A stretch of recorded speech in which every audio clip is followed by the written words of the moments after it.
Ubiquitous computing. Ubiquitous computing was a saying we used at Mid-Kent College. I first had to do a project on ubiquitous computing right before I started.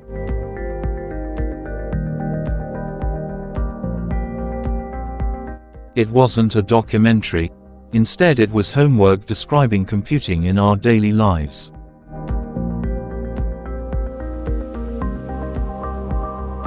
Ubiquitous computing is used to describe how computing and computers are all around us. From our phones, cars, watches, glasses and even our homes, computing and computers become a part of us. Of course, computers are in other things as well. To go through them would take all day. Here in this documentary we take a look at some of those computing types. You have probably heard of a speaker.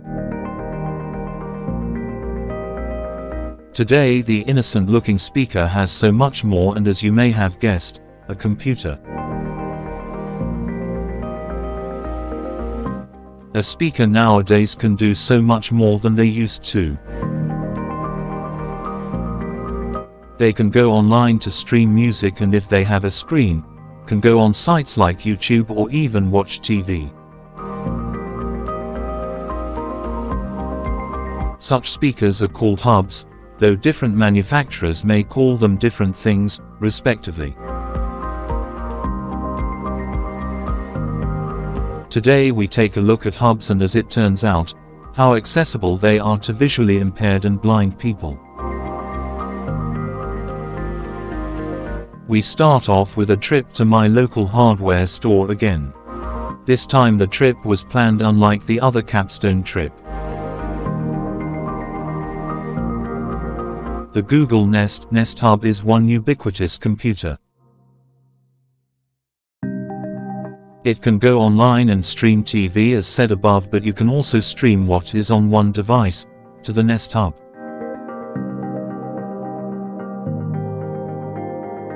In Google terms, this is called casting. The Nest Hub's competitor is the Amazon Echo Show. Its siblings, the Alexa speaker Dots, Spots, Tap and many more, have a good and solid reputation with owners.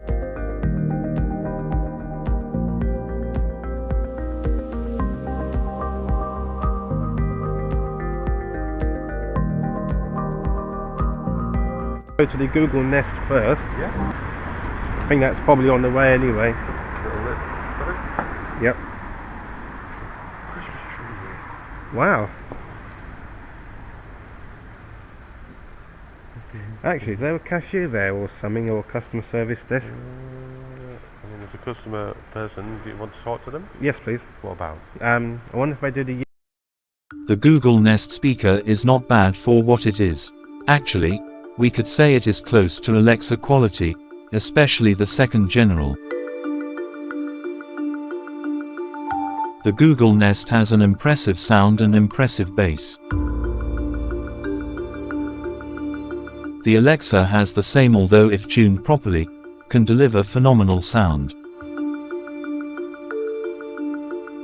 This was our second look at the Nest Hubs. The previous outing didn't film the Nests properly. We also discovered accessibility modes on the Echo Show and that they can be enabled on the device itself, something that the Google Nest doesn't have.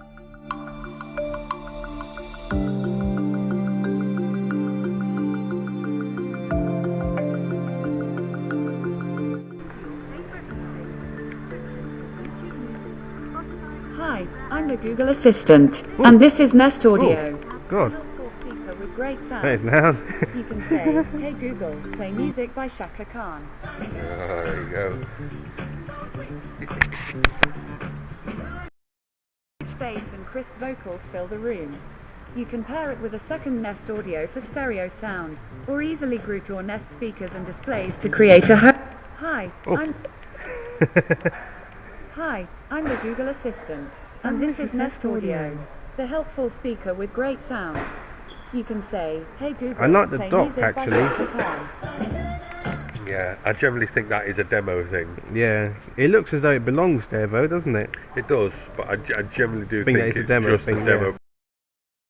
You can get the docks separately.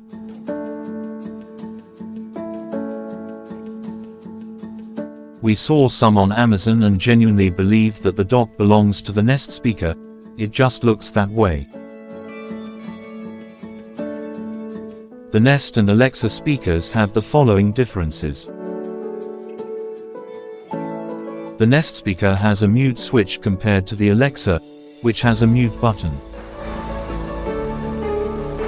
Further differences remain too. The Alexa has more buttons than the Nest speaker, including volume control. We are not sure if you can adjust the volume on the Nest speaker from the speaker itself. Word has it that there is a touch bar, but we haven't owned one to clarify that. 32.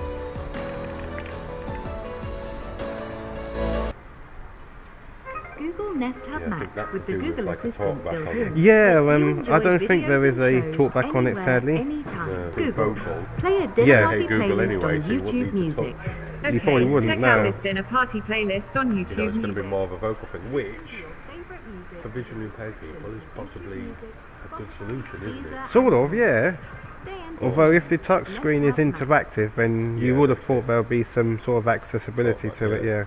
Instead of talking to it, just like you say, you don't know what's on the screen. Keep an eye on How things are at you home able with the to built-in Nest Cam. Tell it what to do. Check in for a live You know what I view mean? or get Yeah. alerts if motion is detected. Use the Google Assistant to control hundreds of compatible smart devices. That's what they want, the Google AI, isn't it? Yeah. Get started by just saying, "Hey Google, I'm home." Hi Nico, welcome home. Hey Google, I'm home, how do I look? Adjust your thermostat and more. Do I look tired? Google Nest Hub Max, giving you comfort, control and security in your smart home. We'll search, get another video up, I think. We did further research on the Google Nest. The TalkBack can be enabled via the Google Home app. The Google Home app is used to set up the Nest. The Google Nest also supports Google Duo. Google Duo is like Google Hangouts, an old service used by Google to make voice and video calls. In addition, the Nest has a microphone switch to enable or disable it. The Alexa has a microphone button. Inch HD screen. Impressive, isn't it? Yeah.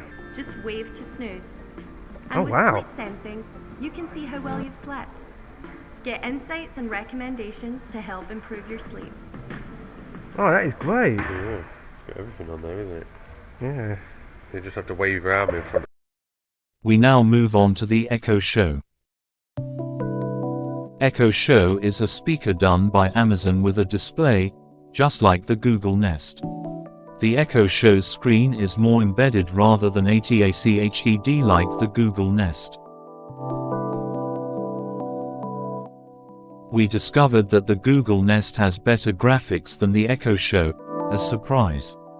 We believe it is a blunder on Amazon part, as they focus on the sound rather than the graphics. However, we found something else that might be important to visually impaired and blind people. The VoiceEVIEW screen reader can be enabled on the show itself, something that the Google Nest doesn't have as explained earlier.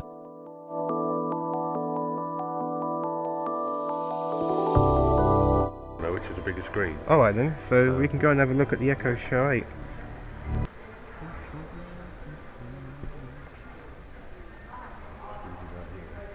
So in front here is the Echo Show 8. So you see where that's a bigger screen. That's the biggest screen. So that's So that's the 5. yeah, so that's the one we've just been looking at. And the 8 is try to see what size screen it is. Enter take Wi-Fi. Echo Show 8. Yeah, so I'm very impressed the fact that you can get the voice for on this. I'm impressed that you figured it out. Echo. Medium volume. Now I need to turn it off. Power off. Okay. Do you want to show power off? Echo Show 8 overview. Medium volume. Oh god. Compatibility. Double tap for playback controls. Oh, okay, so it's got the compatibility thingy. Yes. You tap on it, and Medium so the volume. entertainment and that, those are like demos that you can click on the screen. Yeah. Medium volume. Media volume. Make video calls with a camera that keeps you in frame. Easily pair and control your compatible devices with the built-in smart home hub. Oh yeah. Turn on lights. See security cameras. Or check on your pets and family from anywhere. Medium volume. I'll stand back a bit. Echo Show 8 overview. Medium volume. Double tap to act privacy. Wi-Fi. Echo Show 8 overview.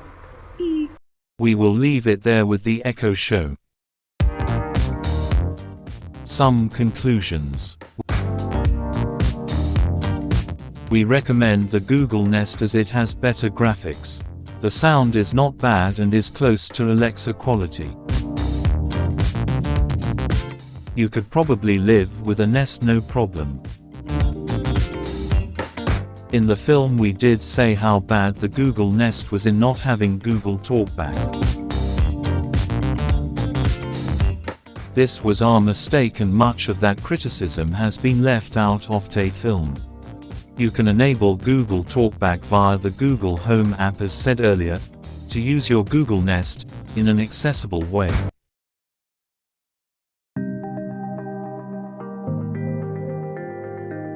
When you think of a watch, the ordinary person would think of a simple wristwatch.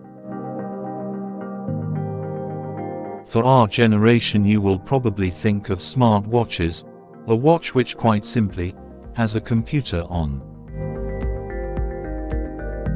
It can go online and do a number of things more or less like your phone. Watches can work with your phone too and combined, give an optimized but helpful user experience. It can provide data on your heart rate and much more. It can also be used to answer phone calls. For blind and visually impaired people, a smartwatch may provoke worry. That is if the watch has a screen reader, i.e. Google Talkback. The answer is yes, but it depends on what watch you get.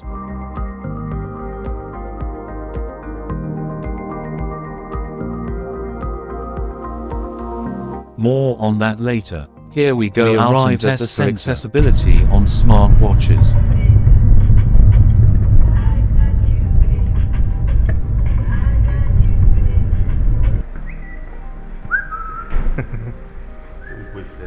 Someone's phone. That's mine. Oh, is it? Oh. That's my text message noise. Oh. Some competition thing. They always text me every Friday. Oh, do they? Trying to entice me to buying tickets. Oh. I don't need them. Oops, I don't need them, sir.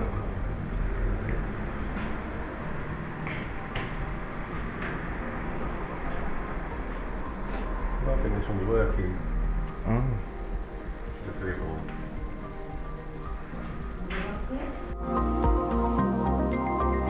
We learned that it is the type of smartwatch and phone you have that will determine the experience. While Android phones and Android watches can work together, both ideally must be the same brand. It is important to know that a watch that has Android is bound to have Talkback. Apple watches have their voice-over screen reader, which comes with all Apple products. I therefore wasn't so worried about Apple, but given my past smartwatch experience, worried about Android ones and others. Smartwatches from other brands are less likely to have accessibility features, specifically talkback. Android watches that don't have talkback likely don't have speakers, as what happened to me on a Sony watch. We demonstrate the talkback on the watches. I think it's a different one, but it's got a nice little rigid to it, isn't it? It is, isn't it? So, I'm glad to hear that this watch does have accessibility. So, what we'll do is, that watch is a bit quiet though. Yeah, it is. I know we're in a quite loud building anyway. Yeah, but We take still it's a bit, back, yeah. just so we can see that watch a bit better. See Yeah. the wall behind us. So even though this watch does have talkback, I don't think I'll recommend it because it's quite quiet. Yeah, but that could be the fact that we're... We are unsure if the watch is that quiet in real life. It was quite worrying testing the watch in person. We haven't got a smartwatch to say, but it is something to take into account.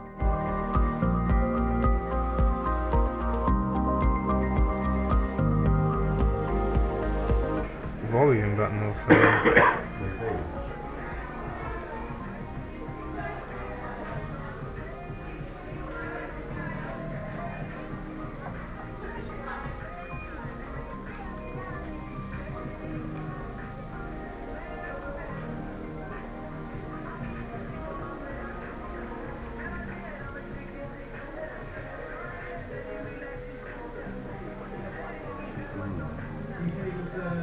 So again, it is all the angles of the watch, but it's just that the one doesn't seem to have that Yeah. working...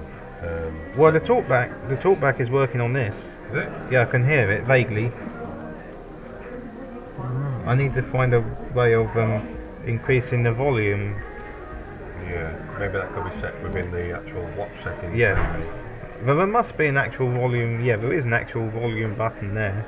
I don't know if they're volume buttons or if they're just buttons that say that press the side of the watch, you know what I mean? Yeah. Where on the phone it would work as a volume button, where that, because it's a watch, it may not. Yeah.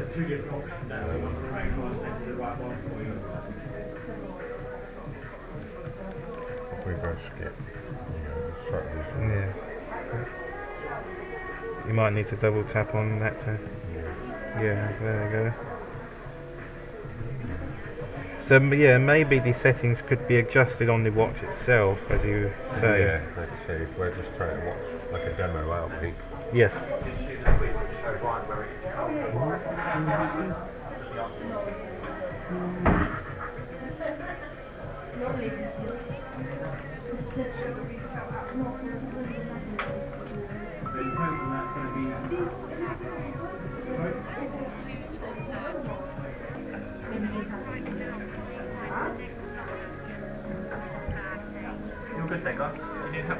Yeah, so go on, I'll let you Yeah, talk, the volume button on this watch, where is it? Is there an actual volume button or... Oh, right. I'm not 100% sure, to be fair. Because it's only got two buttons, whereas this other one has got multiple buttons, hasn't it? So that could... I think so. If someone's put it in, I think it's actually on the thing itself, but someone's put it into an accessibility mode. Yeah, we did. Oh, you did? Oh, okay. Yeah, because I'm visually impaired. Yeah. So we're looking at watches for accessibility because I've never had a accessibility watch before. So that's why it's just basically for like research purposes. Summary, 7,163 steps. Active time 55 minutes. 648 minutes. That one is a little bit loud. I think I can see the volume buttons on this one because there's two buttons. So, but it's just the other one with the very few buttons.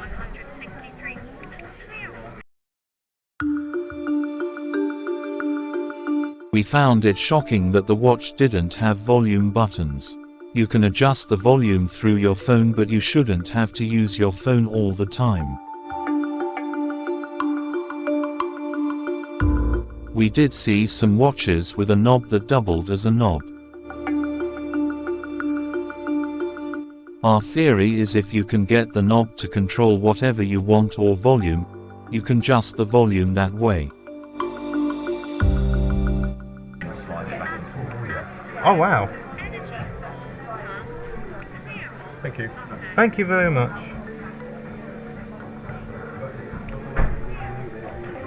So I think the Ultra is the one to go for. Is there any more watches or? We've got a Pixel Watch 3 down here. Okay. Which again is more or less the same as the second watch that we had, but it's just this one's more of a Fitbit. More of a Fitbit. Oh, okay. So it's kind of less, kind of more on it, if that makes sense. Yeah. But that's just down where obviously where your hand is. If you look a little bit less, you won't be able to see it. Yeah. That's nice and slim. Yeah. But again, for me, I think it is like the volume control. Although, that being said, that button does actually turn. Yes. So maybe you can get the volume control when that button is turning, which I think is a very clever thing. We soon leave that shop there and move on to another one, where we learn that having the same brand watch and phone gives you the optimal experience. We also see other devices like the Apple HomePod, featured in another documentary I did not too long ago. It will also be featured in an upcoming documentary. That upcoming documentary will show the speaker working compared to the other two, which doesn't.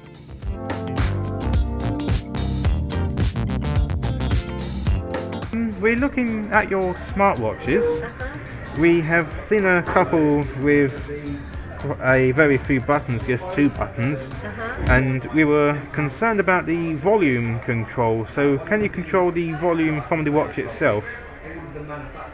You do it on the setting, yeah. You have Oh, to go okay. in the setting. You have to go in the Yeah, settings. yeah. Okay, that's reassuring. I'm visually impaired, by the way, and I Yeah. can't see, so we'll rely on accessibility. yeah. How much do these watches go for So then? this again depends whether you have a Samsung watch or you have Apple watch.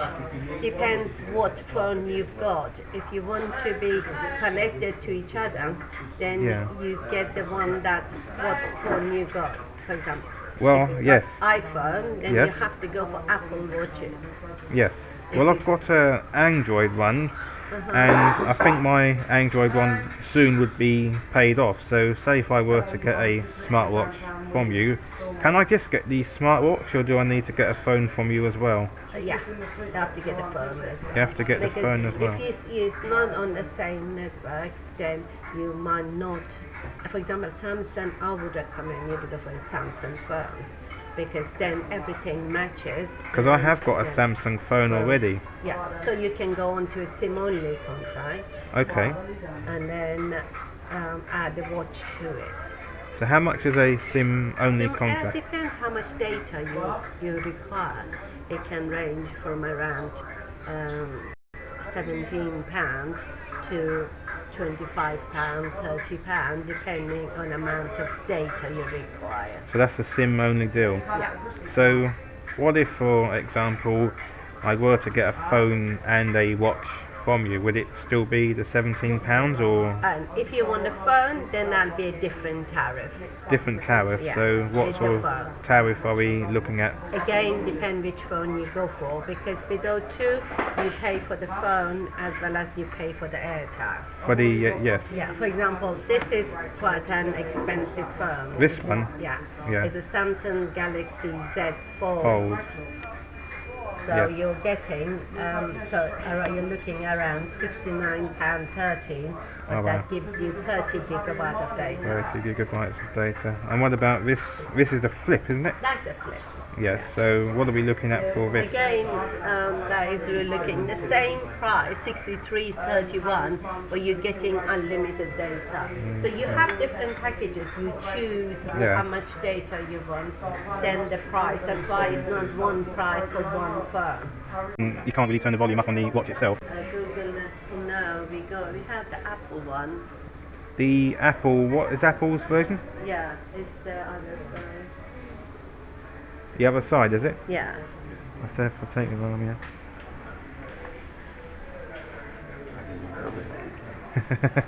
There's the HomePod. It's a bit further up.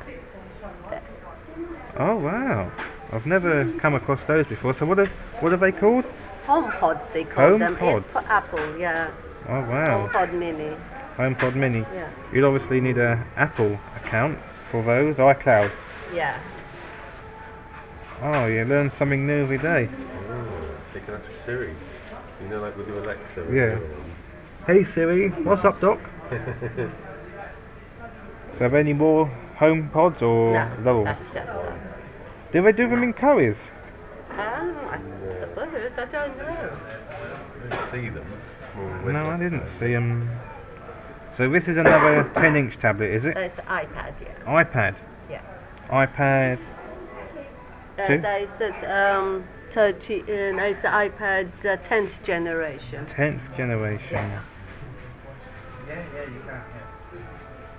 He loves technology. You can tell, right? Yeah. Yeah. Very good. This is the end of the documentary. We hope you have enjoyed it, but more importantly, learned from it.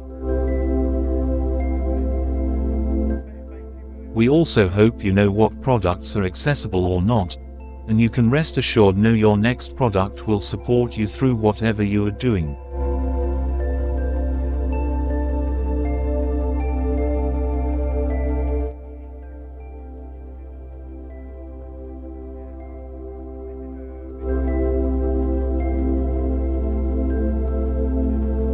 Thanks for watching.